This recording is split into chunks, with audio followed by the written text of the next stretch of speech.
Hey, welcome back to Socialette. This is episode 253. Now, I'm a big believer that when you're launching, you need to have a launch event of some kind during your launch.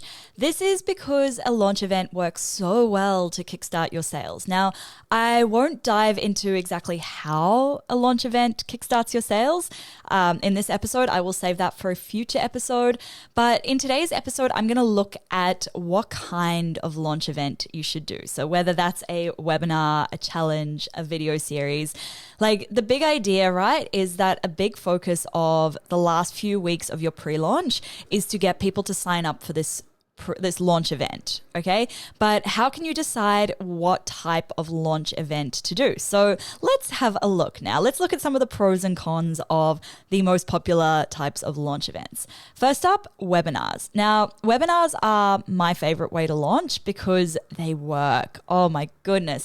When you follow a proper strategy for your webinar, they convert like nothing else. Seriously, like I love doing them as well. So anyway, that's the first pro. They're also way easier to automate than a challenge. So meaning that once you've launched a few times, you can actually pre-record your webinar and put it on autopilot and then sell your course or your membership or your ebook or whatever it is on autopilot. I also love that webinars foster a sense of community. Now, if you have the comments on and people can interact with each other, they feel like, like there's other people in the same boat as them, and that's pretty cool.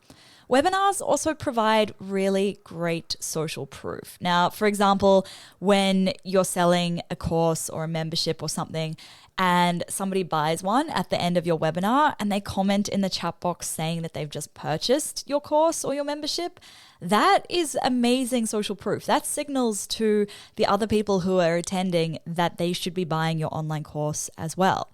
But okay, on the flip side, there are a few cons. Now, because it's live, there's obviously a few things that can go wrong tech-wise. I've had issues in the past, but you know what? Like, it's all good. You recover from the tech glitches and all of that, okay? Because it's live, I know a lot of you struggle with the fear of doing a webinar and being live in front of your audience. And yep, I used to do that as well. But honestly, the more you do them, the easier it becomes. And I find that you get a lot better at public speaking as a result because you're basically speaking to an audience. Even though you can't see them in front of you, they're there and they're watching you. And it's scary, but it's cool. Also, if you feel uncomfortable selling on a webinar, then your audience is going to be able to tell. Now, I had this the first few times that I did a webinar. They still converted. They just didn't convert as well as they could have. But basically, I was so scared of selling to my audience on this webinar that I just rushed through my sales pitch, didn't really give it much attention, and it could have done a lot better, right? Another con is that there is a little bit of tech to piece together and figure out, but once you get the hang of it, it's not that bad.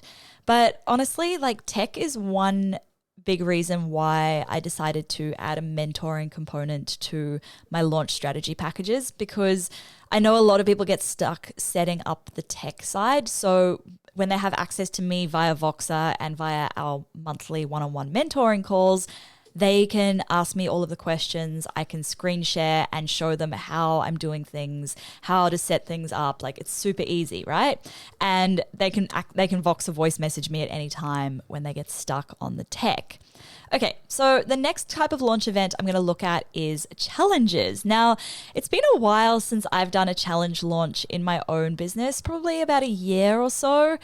Challenges, when they're done properly, work really well, but often they're not, and this results in a lot of people completing the challenge. What I see a lot of people doing wrong with challenges is they feel like they just have to provide so much content. So people go to day one of the challenge, they can't finish the content, they can't complete the exercises from day one, and then they don't show up for day two. And because they didn't show up for day two, then they don't show up for day three, right? And because they didn't show up for day three, they're not ready in that position to buy your online course or your membership. Anyway, so the pros of running a challenge is you don't need any fancy tech. All you need is a Facebook group, right? And a webcam to record yourself going live. I know a lot of you don't want to go live, but if you can, that helps a lot. Another pro is that if you're in the Facebook group every day, going live, engaging with your audience, you can get a really engaged community going, right? Which then gets people to show up every day for the challenge and increases the chances of them buying. And even if they don't buy your online course or your membership straight off the back of your challenge, because they've had that interaction with you for a couple of days in a row, they're now much warmer of an audience. They're much more likely to buy from you in the future.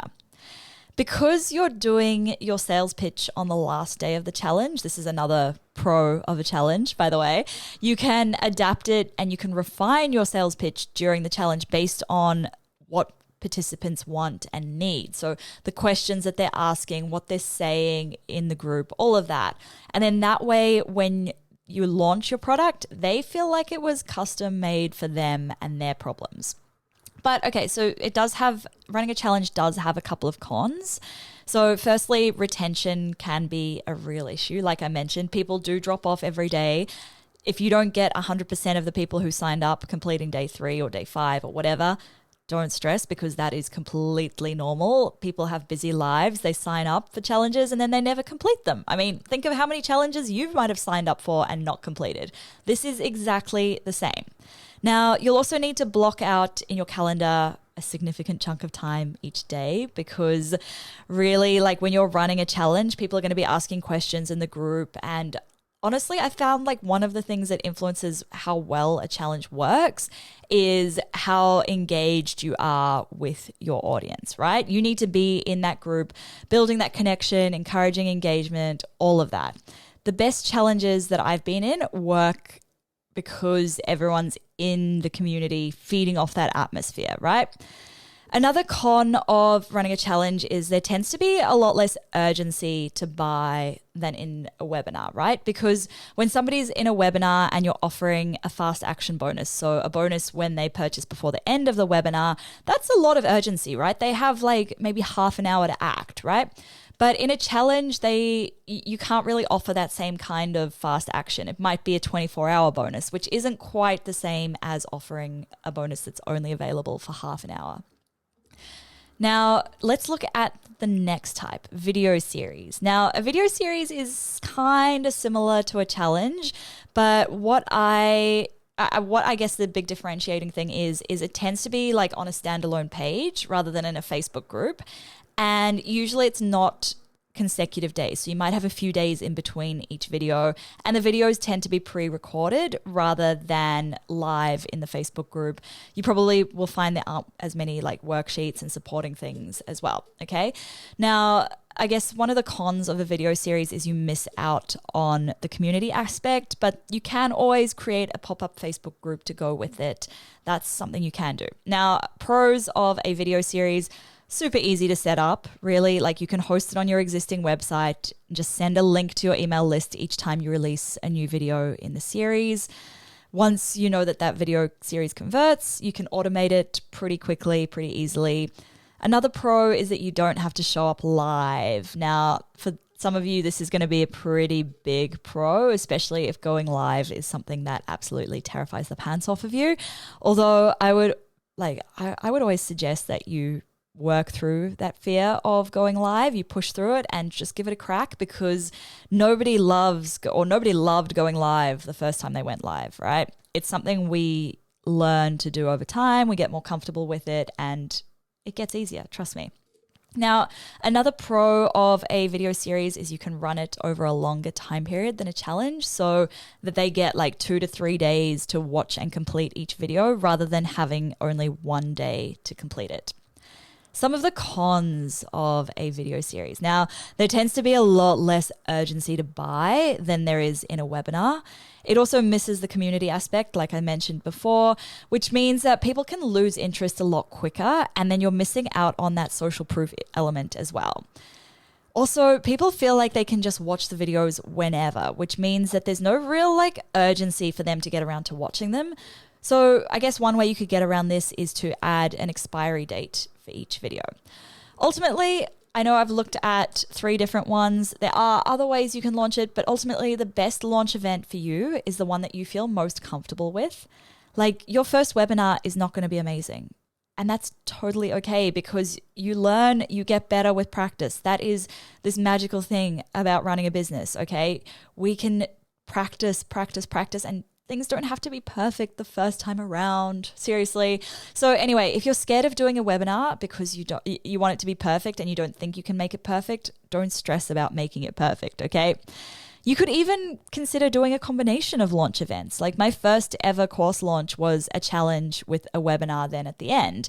And that converted really well. I loved that. So anyway, there you have it. 3 different launch events that you can do and how to pick the best one for yourself. Thank you so much for listening, guys. Make sure you pop on over to stephtaylor.co/roadmap to download my free roadmap for a killer launch. Make sure you hit subscribe so you don't miss any new episodes released every Monday, Wednesday, and Friday. And if you're enjoying this podcast so far, I'd love a quick rating in Apple Podcasts or iTunes. Thank you so much for listening, guys. Catch you next time.